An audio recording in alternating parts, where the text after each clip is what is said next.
పల్నాడు జిల్లా అమరావతి మండలం అమరావతిలో కార్తీక పౌర్ణమి సందర్భంగా ఆధ్యాత్మిక వాతావరణం నెలకొంది.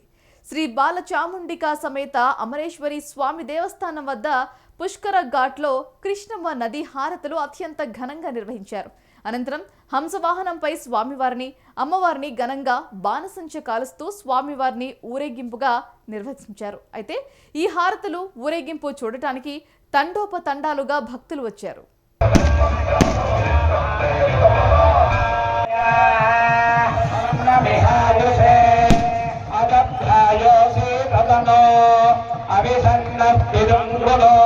ప్రత్యేకంగా ఈ సమయంలో భక్తి శ్రద్ధలతో ఆ నాగహారతిని సందర్శించి నమస్కారం చేసుకున్నందువలన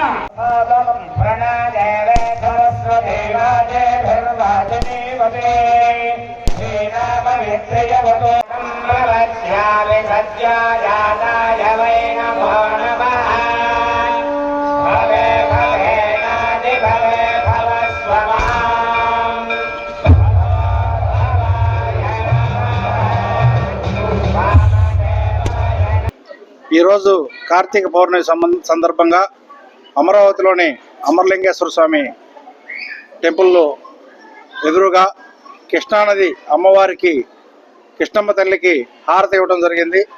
పంచహారతులు ఇచ్చి అమ్మవారి దీవెనలు తీసుకోవడం జరిగింది. ఈ మహోత్సవంలో దాదాపు 10,000 మంది పాల్గొనడం జరిగింది.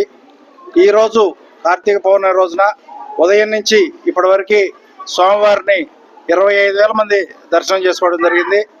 చాలా సంతోషంగా సందర్భంగా ఈ ఏర్పాట్లన్నీ కార్తీక మాసం సందర్భంగా ఈ ఏర్పాట్లు బాగా చేసిన టెంపుల్ ఈఓ గారికి, టెంపుల్ యొక్క ఎంప్లాయీస్ అందరికి కూడా ఈ సందర్భంగా నా శుభాకాంక్షలు తెలియజేస్తున్నాను. అట్లనే ఈ తెప్పోత్సవం ఈ రోజున స్వామివారిని కృష్ణానదిలో దాదాపు అరగంట సేపు తెప్పోత్సవం చేసి స్వామివారికి హారతులు ఇవ్వడం జరిగింది. ఈ రోజు నుంచి రాబోయే రోజుల్లో అమరావతి వర్క్లకు కూడా ఎటువంటి ఇబ్బంది లేకుండా ఆ అమరావతితో పాటు ఈ అమరావతి కూడా డెవలప్ అవ్వాలని స్వామివారిని కోరుకోవడం జరిగింది. స్వామివారి ఆశీస్సులు ఎల్లవేళలా మన ముందు ఉంటాయని ఆశిస్తున్నాను. Thank you very much.